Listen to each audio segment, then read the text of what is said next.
Ini habis maghrib, kita mau ke angkringan pendopo dalam Pangkoi Keraton di daerah Keraton. Kita ingin ngobrol-ngobrol sama Mas Hans Kristianto dari AMD Indonesia untuk lihat apa yang terjadi di 2024 sama AMD komponen ya, kita ngomong komponen. Dan mungkin kita akan bahas sedikit apa upcoming produk di tahun 2025. Kita akan menuju core of the core-nya Jogja. Jadi angkringannya ini di daerah Keraton, di daerah core-nya Jogja. Harusnya sih eksotis tempat. Nanti kita lihat.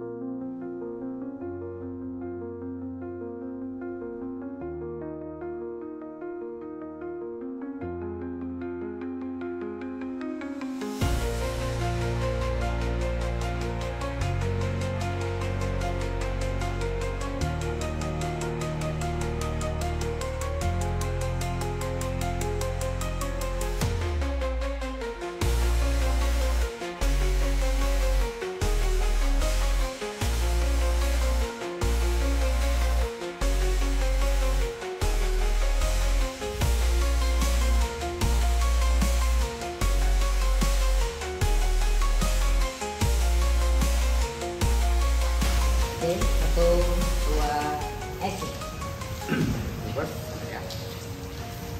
Halo, salam simak dari Jogja. Saya Andi dari Jawara Media. Di edisi akhir tahun ini kita kedatangan tamu lagi nih. Kita ini akan podcast bersama Mas Hans Kristianto.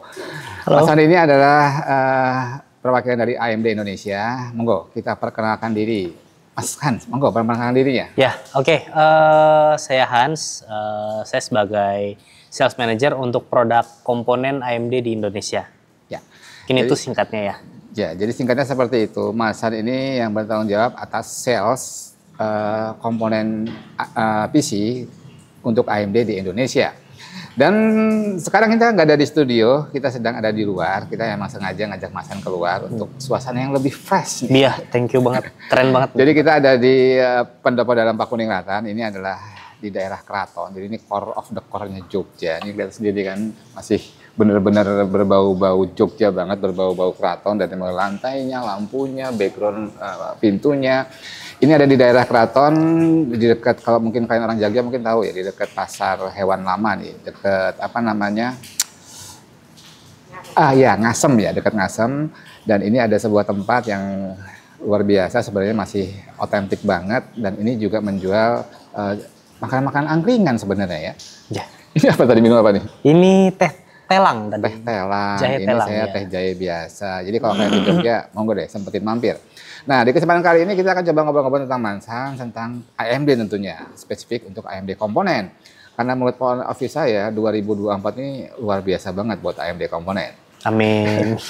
Habis ini kita akan bahas tentang AMD komponen di Indonesia bareng Mas Hans.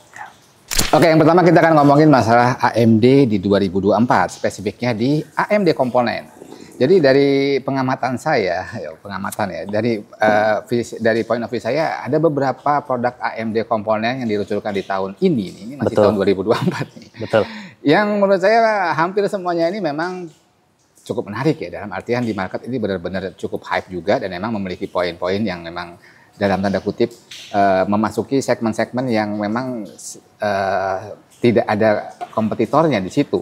Ya. Misalkan kita ngomong di awal tahun ya, seingat saya itu ada 8000 G series ya. Betul, itu prosesor pertama dengan NPU. Ya, AI, dengan proses pertama dengan unit, NPU dan juga klaimnya juga memiliki iGPU yang paling kenceng saat itu Yes, ya. betul. Bahkan sampai saat ini loh, although desktop belum ada yang lebih kenceng dari Ya, ya, itu pertama kalinya AM5 ada GPU yang memang punya performance. Ya, Gitu. jadi kalau mungkin teman-teman mengikuti perkembangan teknologi terutama di AMD prosesor dari 7000 series itu semuanya sebenarnya sudah ada iGPU-nya ya. Betul. Tapi cuman 2 CU ya. Tapi begitu di Januari kemarin di awal tahun 2024 kalau nggak salah di CES ya, di announce-nya ya. Di CS Di ada CES, bareng ya. sama satu GPU juga. Iya. Itu juga diperkenalkan 8000 G series yang codename-nya Phoenix kalau nggak salah. Ada beberapa SKU dari mulai Ryzen 5 sampai Ryzen 7. Dan itu juga yang poin pertama adalah ada NPU-nya, prosesor khusus untuk AI, dan juga iGPU-nya cukup powerful, bahkan termasuk yang paling powerful sampai saat ini untuk IGP di desktop processor. Selanjutnya ada apa lagi tuh setelah 8000G series? 8000 itu Januari CS Januari. Habis itu lanjutnya GPU dulu. Oh, GPU dulu kita ada 7600 XT ya. Kayaknya ya bareng-bareng aja diperkenalkan. Ya. Jadi ya cukup bareng lah ya.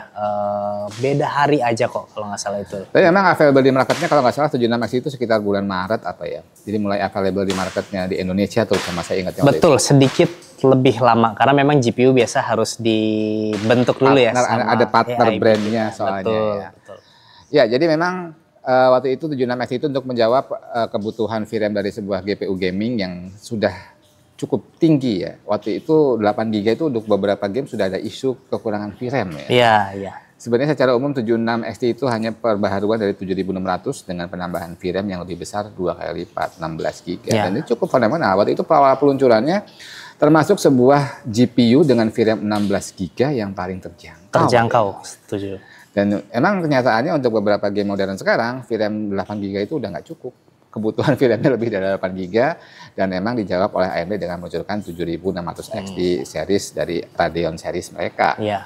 Oke, habis 7600 XT dan 8000G di awal tahun, pertengahan tahun juga ada peluncuran. Ya, pertengahan tahun. Agustus ya. Agustus ya, awal Agustus betul sekali. Itu ada 9000 seri. 9000 seri. Dan ini kayaknya lebih hype lagi. Kenapa? Karena untuk pertama kalinya AMD memperkenalkan arsitektur baru mereka Zen 5. Betul Zen sekali. 5 dan memang masih menggunakan soket AM5 juga, dan ini juga membuat beberapa kompetitor ya dalam tanda kutip juga harus berpikir ulang untuk bersaing di segmen desktop karena memang ada beberapa SKU-nya memang secara beberapa poin memang tanda kutipnya belum ada lawan bahkan sampai sekarang untuk desktop prosesor. Oke, berikutnya setelah 8000G series dan juga 76XT di awal tahun, di pertengahan tahun sekitar bulan Agustus itu ada peluncuran baru nih. Dan ini kayaknya cukup lebih fenomenal sepertinya. Betul, prosesor tepatnya. Apa itu?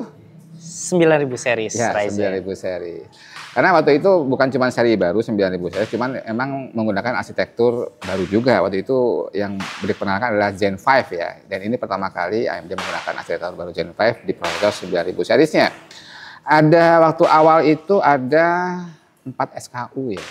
Ya, jadi sebenarnya kita 2 kali peluncurannya. Jadi beda minggu sedikit. Oh, beda minggu ya. Iya. Tapi announcement-nya sama kan? Announcement-nya kurang lebih sama. Jadi ada beda 4 SKU, betul.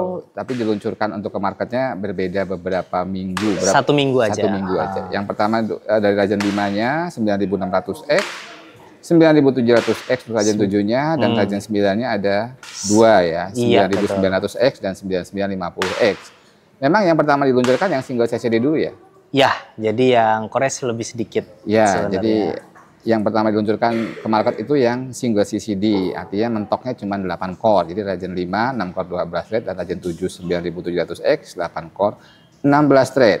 Berikutnya baru setelah 1 minggu kemudian diluncurkan yang 2 CCD. Ya, 2 CCD. Ryzen 9 semua itu ya, 9900X dan 9950X. Dan dari pengamatan saya cukup fenomenal dan sangat hype di market karena memang menawarkan performa yang tinggi, terutama untuk Ryzen 9-nya ya. Saya ngomong spesifik Ryzen 9 ini memang menurut saya pribadi memang menjadi salah satu yang terbaik lah buat kalian yang bergerak di bidang kreatif, butuh multi-core dengan performa tinggi dan efisien juga. Dan sempat saya juga bawakan beberapa konten tentang itu. Dan ini memang bukannya gimana-gimana. Ini memang fakta ya, maksudnya secara multi-core performance, terutama saya yang masih saya pegang kan 9950X nih. Ya. Itu 16 core 32 thread dengan TDP yang sangat rendah dan efisien banget dengan multi-core performance yang jauh melebihi kompetitornya saat itu. Ya. Dan saya bilang dengan TDP yang rendah ini efeknya bukan masalah listrik jadi ngirit ya. Cuman banyak beberapa skenario yang bisa kita lakukan dengan TDP yang rendah. Dengan wattage yang rendah, otomatis juga suhunya akan lebih rendah dan juga akan lebih stabil. Ini efeknya kemana-mana. Even sampai ke harga total build PC-nya. Betul. Jadi ketika kita menggunakan prosesor dengan wattage yang rendah juga tidak perlu motherboard yang terlalu mahal karena memang tidak perlu VRM yang gimana-gimana. Terus masalah cooler juga seperti itu. Nggak usah yang terlalu gimana-gimana, cukup cooler biasa aja cukup bisa menjalankan prosesor-prosesor tersebut dengan titik optimalnya. Oke, kalau dari Mas Han sendiri kira-kira dari sisi sales nih, AM5 ini udah berapa tahun diluncurkan ya? Dari mulai 7000 series ya? Oke, AM5 itu diluncurkan itu September 2021. Ya, jadi sudah ada 2 seri. 3 tahun ya istilahnya. 3 tahun dan pertama kali di launching memang itu dikenalkan AM5 waktu itu sepertinya sangat mewah ya. Karena platform baru ya. Platform baru satu, terus kedua DDR5. Oh iya, standarnya juga sudah berubah menggunakan DDR5 yang waktu itu juga masih merupakan teknologi baru di dunia komponen. Betul, baru. Dan saat itu di kompetitor memang masih menawarkan dua pilihan. Nah, sedangkan AMD kita benar-benar langsung beralih. Strict hanya bisa DDR5. DDR5 dan kita juga sudah mendukung PCIe Gen 5. Jadi memang benar-benar ini menjadi solusi untuk masa depan. Nah, solusi masa depan tentunya harus diimbangi ya. Motherboard harus bisa dipakai juga untuk dalam jangka waktu lama. Jadi kalau saat itu kita komitmen 5 tahun ke depan, artinya 2021 sampai 2026. Nah, tapi pada saat peluncuran 9000 series ini, kita announce juga bahwa minimal justru malah 2027. Naik ke tahun. Plus ya, ada plusnya ya. Gitu. Bentar, sebelum kita bahas AM5 lebih detail, masih ada beberapa SKU menurut saya yang belum Mas info ya. Betul. Jadi masih ada 2 lah minimal. 2, ya. Jadi setelah 9000 series di bulan Agustus itu, selanjutnya apa nih yang diluncurkan? Motherboard dulu. Motherboard dulu. Ya, motherboard. Chipset motherboard terbaru. Jadi itu di-launch-nya bareng sama 9000 series ingat saya. Jadi ada di slide-nya waktu itu. Cuman masuk ke marketnya ya. Ya, jadi sebenarnya tadinya sih belum keluar NDA-nya Pak. Jadi motherboardnya keluar duluan ya. Jadi X870 itu dengan standar baru ya di motherboardnya AMD. Sudah standar baru USB 4 yang harus ada di wajib sana. Ada USB 4-nya setiap X870 motherboard. Terus dukungan memori lebih tinggi sama PCIe-nya yang dia memang sudah support baik itu untuk storage dan GPU untuk PCIe Gen 5. Ya, untuk siap untuk next gen GPU yang kemudian sudah menggunakan standar baru PCI Express Gen 5. Jadi makin siap nih motherboardnya. Jadi memang jaminan untuk sampai 2027-nya itu juga disiapkan dengan platform yang memang future proof ya. Betul. Kan belum ada sekarang GPU dengan PCI belum Gen 5 ada. Ya. Kita siapkan dulu. Iya, kita sudah janji mau support sampai 2027 plus. Oke, dan itu baru satu yang high end ya, yang X ya? Iya, yang X betul. Di tahun ini X, tahun depan ada lagi. Harusnya ada B seriesnya juga harusnya. Betul, pastinya. Tapi rumornya nggak ada A seriesnya ya? Belum tahu ya? Belum sih, belum di-announce. Belum di-announce, cuman pasti ada B seriesnya. Ya mungkin teman-teman tahu untuk segmentasi motherboard AMD sebelum ini yang AM4 dan 7000 series, ada A series untuk entry level, B series untuk yang mainstream, dan X series untuk yang entusias ya. Dan ini di 800 series baru keluar yang X-nya dulu. Seperti tradisinya, hampir semua brand lah, pasti yang top paling tingginya dulu. Betul. Oke, terus setelah itu nih ada satu lagi nih yang paling fenomenal kayaknya. Iya, ini menjadi penutup di tahun ini karena memang udah nggak ada lagi sih, udah habis. Habis ini kita liburan. Oke, jadi yang terakhir itu memang kalau teman-teman tahu ya, memang 9000 X3D itu di-announce di bulan November. Iya, ya, November ya, 2 bulan November, lalu. 2 bulan lalu, dan itu selalu sold out.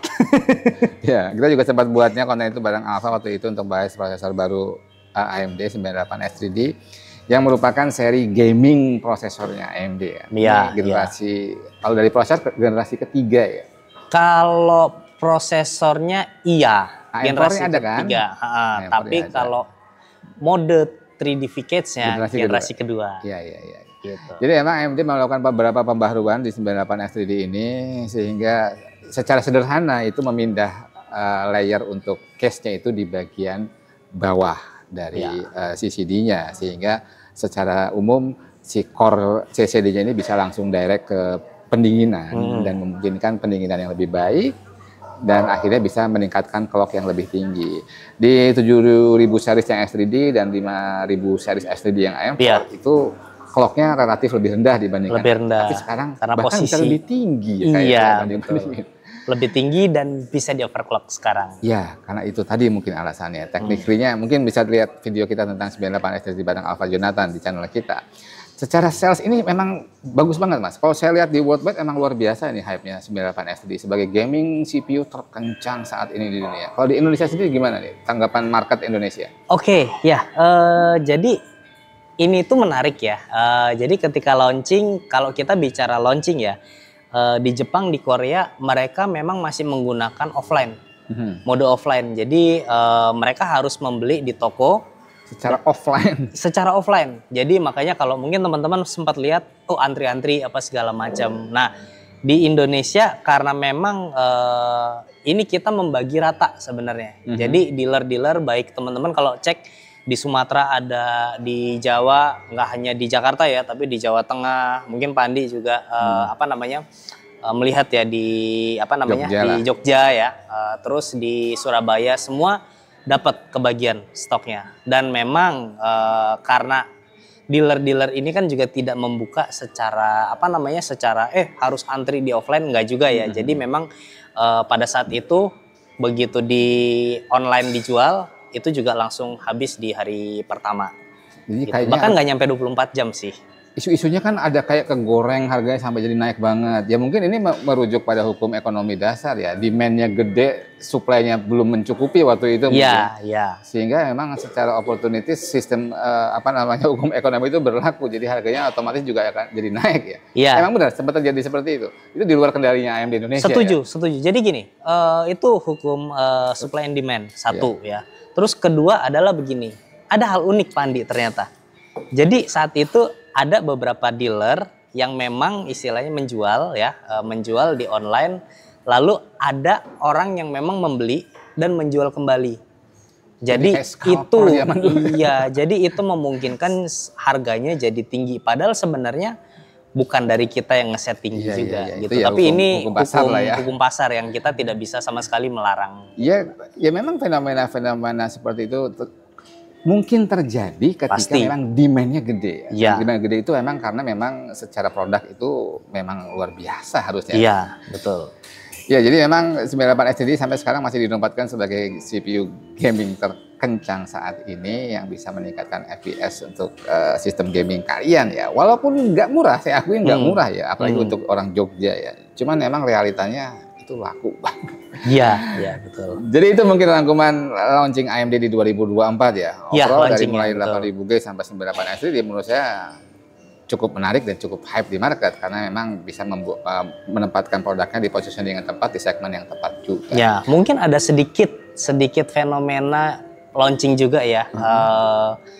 8000 F series. Oh ya, tapi itu kayaknya nggak terlalu diekspos ya? Ya, sebenarnya secara launchingnya kita nggak terlalu ekspos dan nggak ada suatu announcement launching yang benar-benar kita ada event kayak istilah 9000 series. Tapi itu menjadi produk yang menarik juga di 2024. Iya. Ini sempat jadi hype juga. Sebenarnya juga saya sempat buat konten tentang itu ya, 8700 F series itu masuk keluarga Punik. Jadi secara silsilah kayaknya dari 8000 G series lah ya. Iya. Yang tidak ada iGPU-nya. Ya. Tapi memang sama AMD di-set dengan harga yang sangat agresif. Bahkan sekarang mungkin salah satu prosesor AM5 yang paling murah yang ada di market sekarang. Ya memang sekarang saya akui juga di Jogja cukup hype ya, itu 8700F ya. Karena memang Ryzen 7, 8 core, 16 thread, AM5 Gen 4 dan itu harganya sangat terjangkau. Iya, betul. Oke, ini cukup seru juga untuk AMD tahun 2024, banyak produk-produk baru dan hampir semuanya dalam tanda kutip cukup hype di market, cukup bisa diterima di market. Habis ini kita akan coba bahas lebih detail tentang apa yang akan dilakukan AMD di 2025. Ya. Rumor-rumor apa sih di 2025 ini? Yang kemana-mana, habis ini kita akan bahas tentang tahun depan AMD akan ngapain aja. Iya, tadi sebenarnya kita sudah break makan malam dulu karena tadi kita pesannya pesan apa tadi? Mie godok ya. Sama mie godok. Oke. Keburu dingin, jadi kita sempat makan dulu dan sempat ngejok juga nih. Oke. Bahasa Indonesia apa ngejok ya? Ditulang-tulang, refill minumannya. Gimana, enak gak? Oh, mantap. Enak. Ini Jogja banget sih emang. Jogja banget, makan mie Jawa juga di vibe seperti ini. Oke, kita terusin ya obrolan kita sama Mas Hans dari AMD. Sekarang kita akan ngomongin masalah tahun depan nih. Kurang beberapa hari, kurang seminggu lagi sudah tahun 2025. Kita ingin tahu bocorannya dari Mas Hans. Kira-kira ada SKU apa aja dari AMD yang akan diluncurkan tahun depan nih, terutama komponen, kita ngomong komponen PC. Oke. Ya, sebenarnya banyak hal menarik, tapi saya takut kecebur jurang nih. Yang boleh dulu aja yang boleh. Oke. Kalau gambaran ya, untuk tahun depan itu yang jelas another X3D sudah Ya, pasti. Kalau rumor di market di forum-forum sih sudah cukup hampir pasti ya. Ada X3D series 9000 X3D series yang dual CCD ya. Iya, saya nggak bisa konfirmasi sih, Pak. Jadi kalau dari generasi ke generasi sebelumnya seperti 7000 S3D itu memang ada Ryzen 9 yang 2 CCD yang 7950 X3D, yang 16 core 7009 dan juga X3D. yang 12 core yang harusnya juga yang besok ini akan di-announce itu juga ini prediksi saya ya. Nanti Mas Han tidak bisa mengkonfirmasi, it's okay. Cuman hampir pasti menurut saya ini adalah 9000 S3D yang dual CCD. Dual CCD artinya ada 2 core kompleks die di situ yang berisikan harusnya lebih dari 8 core. Ya harusnya sih kalau mengikuti pakem yang lama ada yang 12 core, ada yang 16 core. Mungkin. Harusnya itu di-announce biasanya di ajang CES ya di Las Vegas besok Januari. Oke, selain X3D yang kira-kira boleh di-announce yang tahun depan ini akan di-launching apa nih? Oke, kalau tadi kan di 2024 prosesor, motherboard, GPU ya. Motherboard ya. Motherboard B series juga akan di-launching. Jadi 800 B series. 800 series motherboard. Jadi nanti ada 2 tipe. Harusnya itu serinya B850 yang menengahnya ya. Dan harusnya ini cukup menarik karena memang selalu kalau di market kita ya, yang B series ini yang paling laris biasanya. Betul, yang volumenya paling tinggi. Volumenya paling tinggi ya. Iya. Menawarkan fitur-fitur full fitur basic yang memang diperlukan, esensial fitur itu ada semua, ya. Tapi harganya jauh lebih terjangkau. Betul. Dan biasanya kalau yang di seri-seri 7000 series, kalau chipset 600 series ya? Ya, 600 series dan chipset AM4 itu ada seri A-nya. Nah ini belum bisa dikonfirmasi apakah di 800 series juga akan keluar A seriesnya untuk yang paling entry level. Itu belum terkonfirmasi, tapi yang terkonfirmasi B series. Jadi B series tetap punya fitur untuk overclocking, baik itu memori dan CPU ya. Juga ya fitur B lainnya ya. Maksudnya yang dukungan PCIe-nya juga lebih baik ya dibanding yang versi paling bawah. Oke. Begitu. Jadi itu prosesor, motherboard. Ini yang prosesor nggak bisa dikonfirmasi, cuman saya spekulasi aja. Core-nya banyak, cache memorinya gede. Seperti yang 7950 X3D kan itu 16 core dengan memori totalnya 104 MB kalau nggak salah. Gede banget ya cache memorinya. Berikutnya masalah B series. Nah untuk GPU gimana? GPU juga akan ada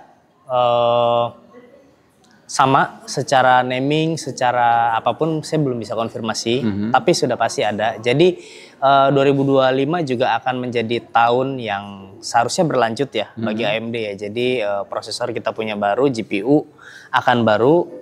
Dan ada motherboard mainstream yang lebih juga terjangkau, terutama buat kita masyarakat Indonesia. Ya, semoga semuanya siap di Q1 kali ya. Q1 itu artinya bulan Januari sampai bulan Maret ya, 3 bulan pertama. Ya. Oke, cukup menarik. Kita tunggu aja di awal tahun besok kira-kira ada kejutan-kejutan lain yang mungkin tidak terkonfirmasi sekarang. Kita tunggu aja. Oke, habis ini kita akan ngomongin market di Indonesia nih. Kan Mas ini adalah jadi sales manager untuk komponen AMD di Indonesia kan. Jadi kalau saya lihat sekarang secara umum di market itu masih ada 2 platform yang cukup dominan ya. AM4 dan memang mau nggak mau kita harus ngakuin sudah sekian tuanya sih soket. Iya betul. 8 tahun. 2017 berarti 7 tahunan. 7 tahunan ya. Iya 7 tahun. 2025 8 tahun betul.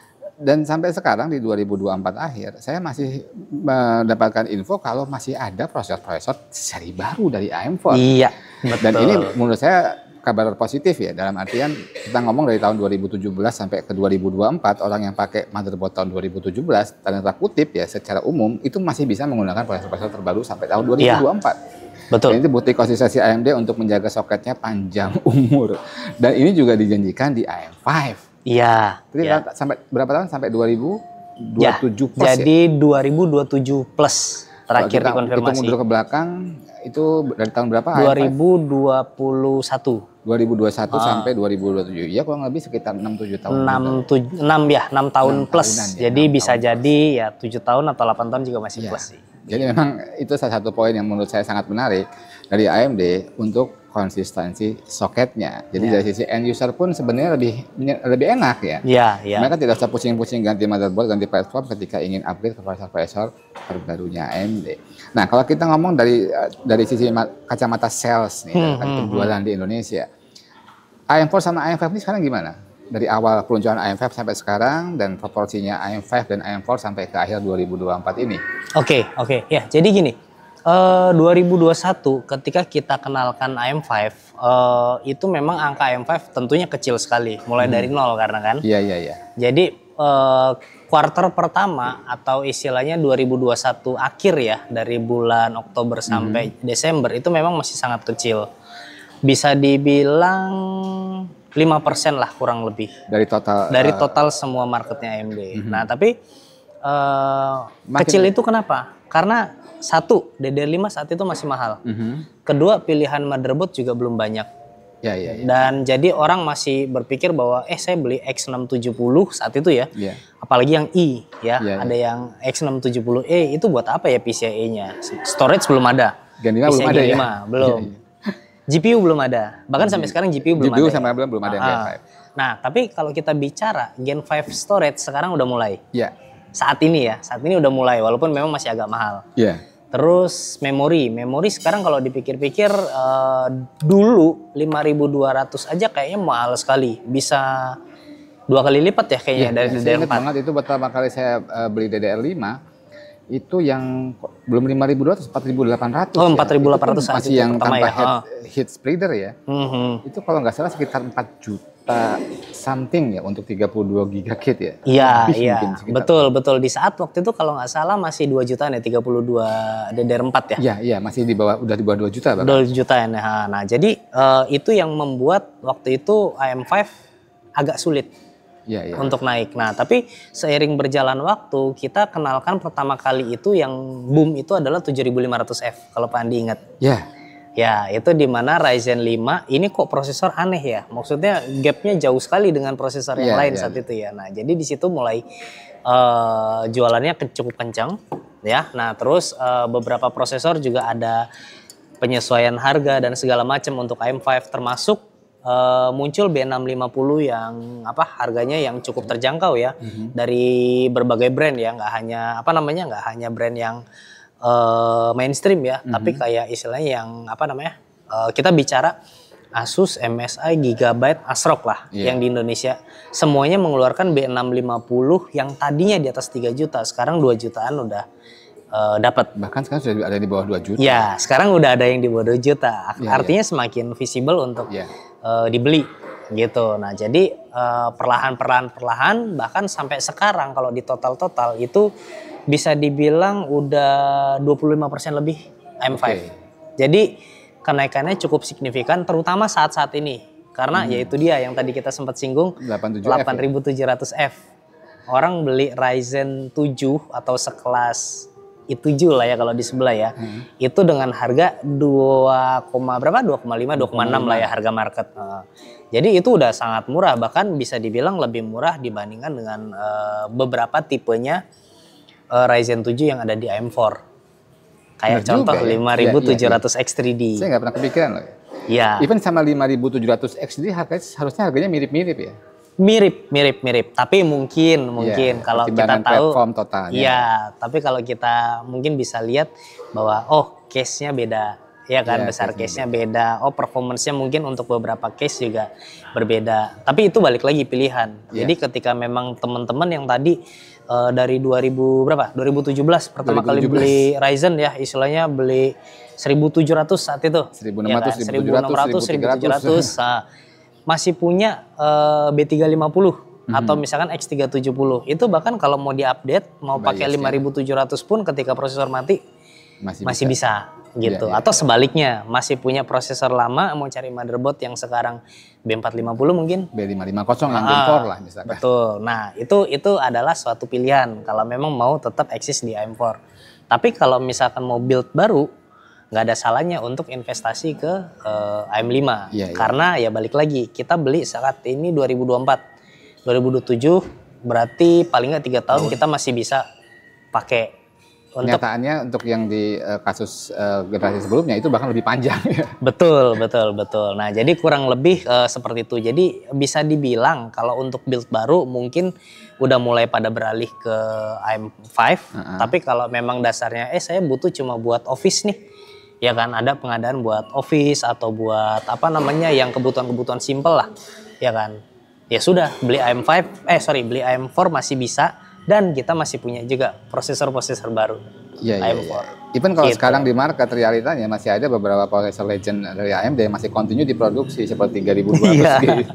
Iya masih. Nah itu masih. menjadi solusi yang sangat terjangkau ya ketika jadi buat sebuah PC. Saya Betul. hitung mungkin bisa sekitar 3 juta rupiah loh untuk satu PC. Iya, 3 jutaan. 3 jutaan.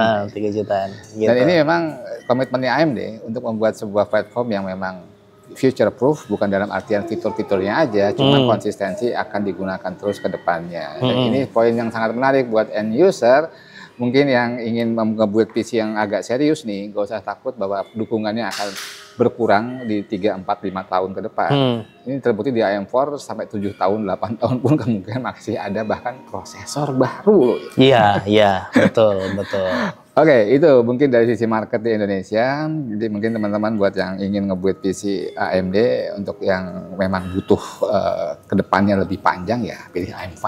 Toh sekarang juga ada beberapa solusi murahnya. Saya pernah hitung-hitung itu untuk 8700F.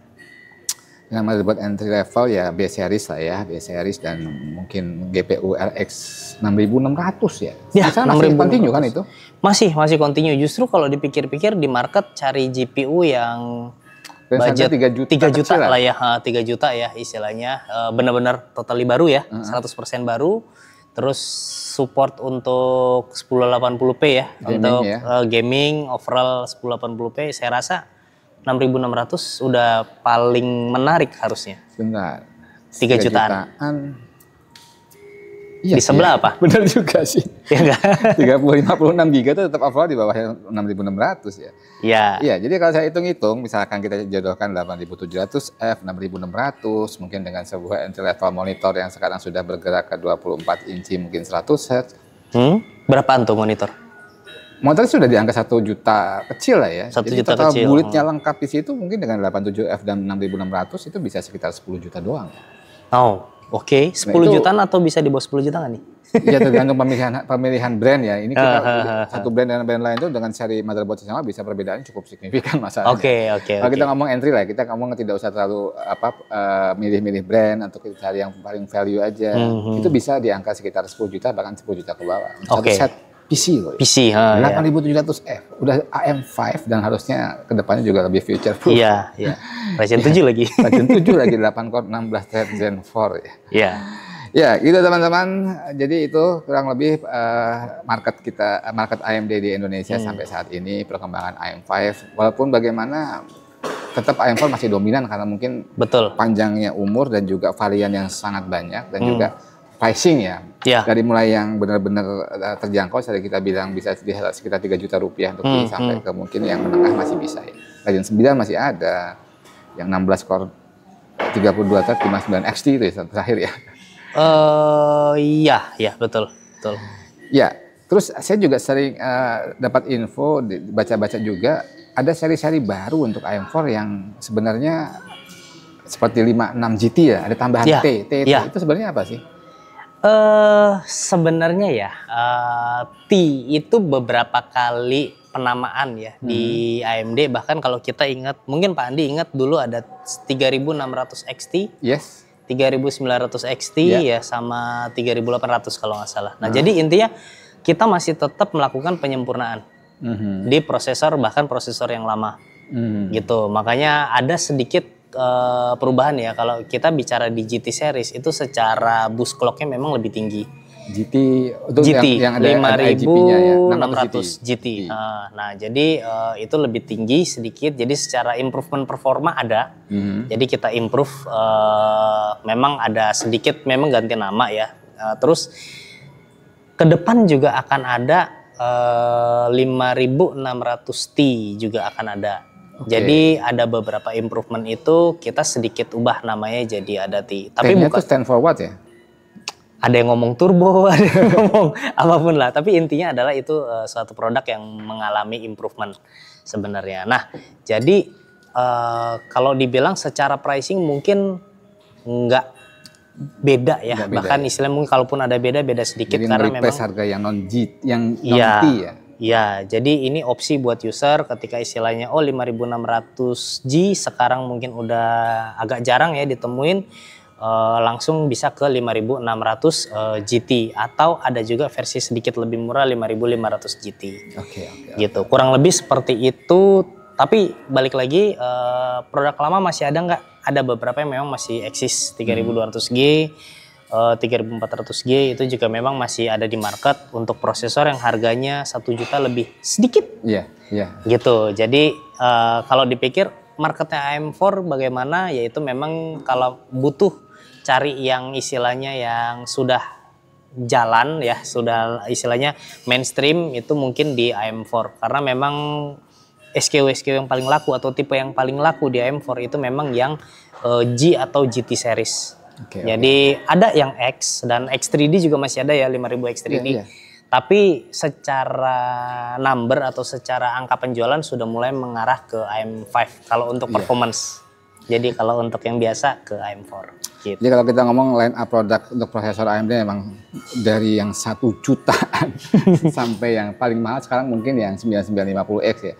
Desktop, ya, desktop 9950X. Sekitar 11 juta ya. Ya. Nah, itu mungkin ada puluhan SKU dari AM4 ke AM5-nya ya. Iya, total terakhir saya hitung-hitung itu hampir 40 SKU yang ada di market sekarang. Di market dan itu resmi di Indonesia. Oke. Hampir 40. Resmi ya? Jadi ya, resmi.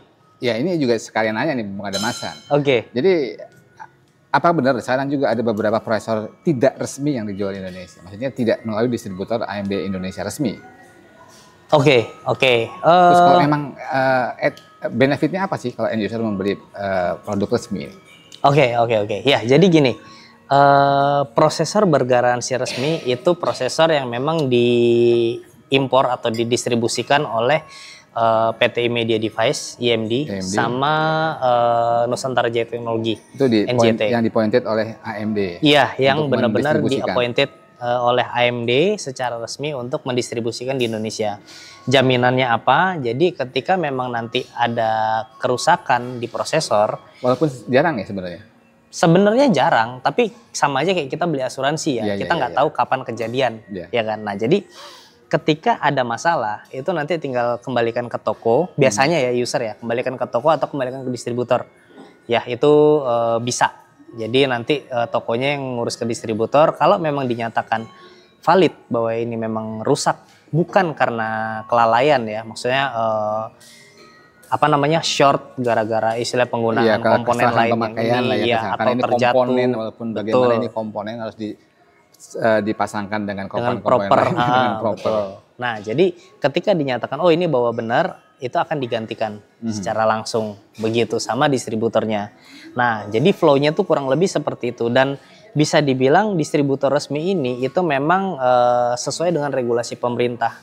Baik itu perpajakannya dan segala macam. Jadi itu tidak akan bermasalah. Betul. Negara gitu ya. Betul. Ketika kita bicara prosesor non resmi, biasanya juga dijual oleh reseller yang memang juga bukan reseller yang punya nama ya, atau istilah menjaga servis ya ke customer ya. Jadi mereka hanya sekedar jual dan ketika istilahnya ada pengembalian produk biasanya 1001 alasan juga untuk menolak. Oh, ini ginilah gitulah. Ya itu mungkin ya kasuistik juga ya. Tapi intinya kalau saya lihat juga harganya nggak beda-beda jauh-jauh. Iya. Jadi justru malah user yang dirugikan. Kita ambil aman aja. Apalagi kalau kita ngomong mau ngebuat sebuah PC baru yang emang kita siapkan untuk kedepannya, untuk emang kerja serius misalkan.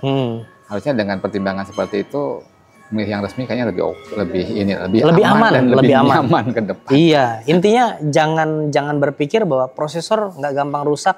Udahlah beli non resmi, jangan sampai begitu karena apa? Kita nggak tahu namanya barang elektronik ya. Dan itu buatan manusia. Iya, pasti ada aja kendalanya. Kurang lebih begitu. Oke, gitu teman-teman yang masih ngikutin di Jawara Media. Jadi itu perbincangan kita dengan Mas Hans, sales regional, sales apa tadi? Sales Manager. Sales Manager Regional Indonesia, ya. AMD Indonesia untuk AMD komponen. Ya, jadi cukup seru di 2024, banyak produk-produk yang sudah di launching dan kita tahu sendiri beberapa emang sangat hype di market seperti yang terakhir 98 XTG, bukan cuma di Indonesia, worldwide seperti itu. Dan upcoming produk juga sepertinya cukup menjanjikan. Ada CPU baru yang Mas Han belum bisa konfirmasi apa. Ada motherboard yang mainstream untuk 800 series chipset. Iya, betul. Yang juga harusnya memiliki beberapa fitur pembaruan. Ada next gen GPU yang harusnya juga menggunakan arsitektur baru ya. Kalau saya baca-baca di forumnya Zen 4, ini juga belum bisa dikonfirmasi. Tapi kita tunggu aja seperti apa 2025 tentang AMD ini sendiri. Iya. Oke, cukup seru juga di suasana yang berbeda di Pendopo Dalam Pak Kuningratan. Jadi kalau kalian ke Jogja wajib mampir ya, cobain di sini. Hidden gem ini. Hidden gem. Suasananya, vibe-nya itu benar-benar Jogja banget, keraton banget dari mulai lantai, lampu, atapnya sampai ke background-backgroundnya. Oke, kita akan coba buat closing sama Mas Hans. Ya, tapi saya mau nanya, nanya nih justru. Ya. Saya pengen tahu sih dari pandangan Pak Andi nih sebagai orang tua. Enggak orang tua juga, sebagai senior saya ya, istilah overclocker iya, media. Nah, saya kan sempat lihat nih sepanjang tahun ini. Kira-kira menurut Pak Andi dari berbagai review dari berbagai produk AMD, kira-kira yang menarik bagi Pak Andi deh sebagai overclocker mungkin atau reviewer? Ya, jadi dari sekian banyak SKU baru di tahun 2024 ya. Di 8000 G series, terus ada 9000 series, ada 98 X3D, ada 76 XT.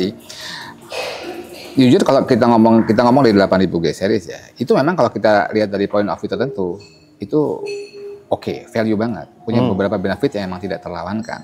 Cuman kalau kita ngomong untuk dibendang-bendingin masih bisa. Misalkan 86G nih harga segini, mending itu masih bisa kita debatkan, masih bisa kita seru untuk diskusikan lah, mending mana mending itu. Ya memang dari point of view tertentu ada plusnya, ada juga bisa dibendang-bendingin ya. Kalau kita ngomong 9000 series, 9600 juga begitu. Tapi menurut saya satu yang sampai sekarang saya masih bilang ini susah dibendang-bendingin untuk segmen tertentu ya. Itu 9900 sama 9950X, Ryzen 9 ya. Oke, kenapa? Terutama ini untuk buat teman-teman yang emang konten kreator, butuh komputasi kenceng dengan multicore yang banyak, dan emang butuh misalkan CPU render dan lain sebagainya, editing video ataupun CPU render lah ya. Ini menurut saya memang sudah nggak bisa dibendang-bendingin. Emang nggak ada lawan. Ini dari point of view saya sebagai reviewer ya. Karena emang dengan performa seperti itu, multicore performance seperti yang sering saya omongin, saya coba beberapa benchmark multicore dan juga beberapa aplikasi real untuk misalkan CPU render kayak 9950X saja, 16 core 32 thread itu memang memiliki performa multicore untuk desktop prosesor ya, untuk mainstream desktop prosesor itu emang terkencang sekarang. Oke. Even kalau kita mau pakai benchmark apapun untuk multicore performance itu emang nggak ada lawan, nggak bisa dibendang-bendingin ya. Dan yang paling saya suka itu adalah efisiensinya. Jadi artinya dengan performa segitu tingginya tidak terkejar saat ini ya, nggak tahu besok tahun depan atau 2 tahun lagi, saat ini nggak ada yang bisa ngejar multicore performance ya. Oke. Dengan performa sekencang itu konsumsi dayanya rendah sekali. Oh, oke, karena alasan efisien ya. Efisiensi. Dan itu menurut saya balik bilang ini bukan masalah bayar listriknya murah, orang yang beli Ryzen 9 itu nggak ngomongin masalah bayar listrik 20 sampai 50 ribu sebulan, nggak ada urusannya sama itu. Ya. Cuman kita ngomong masalah stability system. Ketika memang TDP-nya rendah, wattage-nya rendah, otomatis akan lebih dingin. Toh kalau itu dipakai untuk profesional yang bisa merender berjam-jam, bahkan mungkin ada yang berhari-hari ya, kalau kita lihat yang beberapa pro ya. Ini isu stability-nya hampir nggak ada ya. Memang dingin dan bisa kita bisa lakukan pekerjaan dengan jangka waktu yang panjang dengan full load multicore itu relatif jauh lebih aman. Berikutnya masalah total build yang bisa lebih terjangkau. Kita nggak perlu cari 360 AIO yang harganya premium untuk bisa mendinginkan dan menjalankan proses tersebut dengan optimal. Cukup AIO biasa ataupun HSF yang agak serius sudah selesai.